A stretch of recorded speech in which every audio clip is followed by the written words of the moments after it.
ఆత్మ శాశ్వతమైనది అనే సత్యం మరియు నిర్వచనం నిజమే. ఈ జన్మలో మనం జీవితం తీసుకునే ముందు మనకు ఆత్మరూపంలో పూర్వజన్మ అనేది ఉంది. అలాగే ఈ జన్మలో మన మరణం తరువాత మన తరువాత జన్మ ఏదైతే ఉంటుందో దానికి మన ప్రయాణం కొనసాగుతుంది. మరణం తర్వాత నిజంగా ఏం జరుగుతుంది? ఈ ప్రశ్న మనందరినీ ఎంతో కలవరపరిచి తిరిగి తిరిగి అడిగేలా చేస్తుంది.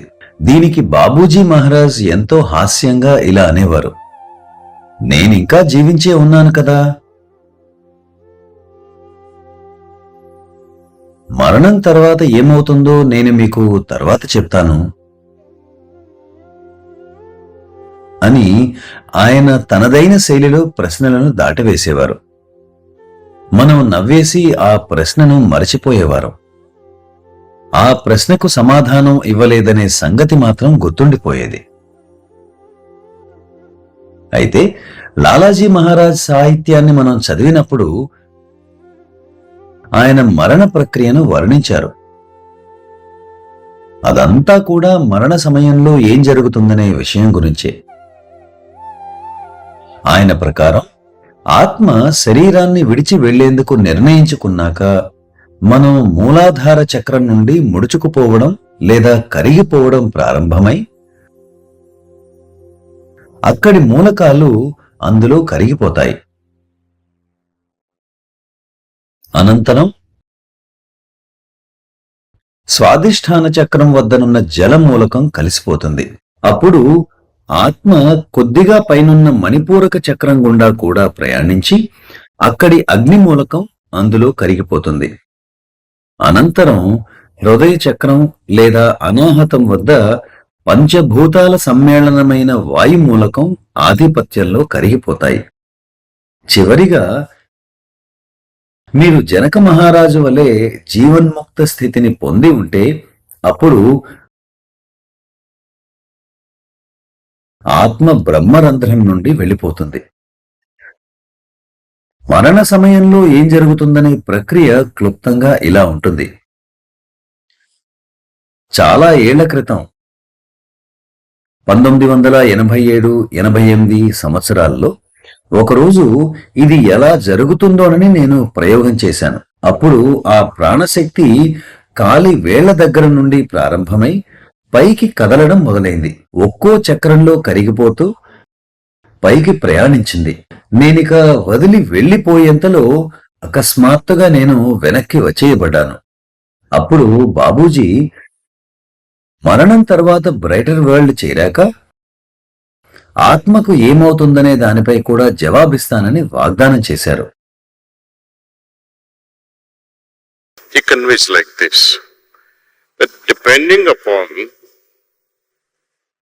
the vibratory level of the soul, ఆయన ఇలా అన్నారు, ఆత్మ యొక్క ప్రకంపనా స్థితిపై ఆధారపడి అనంతరం కూడా అటువంటి ప్రకంపనా స్థితిలోనికే ఆత్మ చేరుకుంటుంది. ఆత్మ స్వచ్ఛమైనదైతే ఆత్మకి ఒక ఎక్స్ స్వచ్ఛతా సామర్థ్యం ఉన్నదనుకోండి, అది అటువంటి స్వచ్ఛతా సామర్థ్యం గల పరిమాణానికి అంటే డైమెన్షన్ కి చేరుకొని అక్కడే ఉంటుంది. అంతేకాని భిన్నంగా ఉండదు.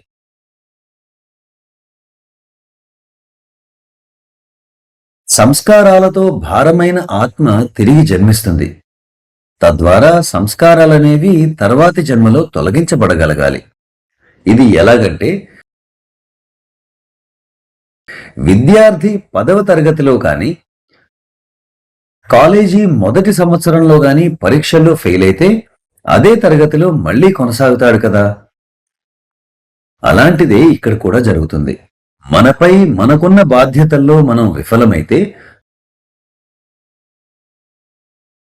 ఆత్మ ఆ స్థాయి స్వచ్ఛత సరళతలను పొందలేకపోతే అది ఆ ఉద్దేశంతోనే ఆ ఆశయంతోనే తిరిగి క్రిందకి వస్తుంది. అది నెరవేరకపోతే మరణం తర్వాత తిరిగి జన్మ తీసుకుంటుంది. దాన్నే మనం పునర్జన్మ అంటాం. పునరపి జననం, పునరపి మరణం. అలా జీవితం నిస్సారంగా కొనసాగుతుంది మనం బాబూజీ మహారాజ్ వంటి మార్గదర్శిని కనుగొనేంత వరకు. ఈ చక్రం నుండి బయటపడేందుకు వారు మనకు సహాయం చేస్తారు. అయితే ఆయన ఇలా అందంగా చెప్తారు, తరువాత మాత్రం మీరు ఎక్కడికి వెళ్తారు అని. నిజమైన స్వేచ్ఛతో, ముక్తి వంటి స్థితిలో కూడా మీరు ఎంతటి స్వేచ్ఛతో ఉంటారంటే, మీరు ఒక ప్రయోజనం కోసం తిరిగి రావాలి అనుకుంటే తిరిగి వస్తారు. తిరిగి రాకూడదు అనుకుంటే మీకు ఆ ఎంపిక అనేది ఉంటుంది. మీకు ఇప్పుడు అటువంటి స్వేచ్ఛ ఉంటుంది. మీరు ఆ అర్హతను సంపాదించుకున్నారు. కనుక ఇక్కడ విషయం ఏంటంటే, So, idea is to establish ourselves with utmost purity and simplicity. And that happens very simply by మనలో స్వచ్ఛత, సరళతలను ఏర్పరచుకోవడమే. ఒక ప్రామాణికమైన జీవన శైలి ద్వారా మనం దీన్ని సాధించవచ్చు. దాన్ని మనం నటించలేము. ఈ రోజు ఉదయం కొందరు అభ్యాసులతో నా సంభాషణలో వాళ్ళు ఇలా అన్నారు, మరణ సమయంలో ఒకవేళ మనం భగవాన్ నారాయణుని స్మరిస్తే, జ్ఞాపకం చేసుకుంటే, మనం ఆయన నివాసం అంటే వైకుంఠం చేరే వీలుంటుంది కదా. మీరు ప్రకృతిని మోసం చేయలేరు.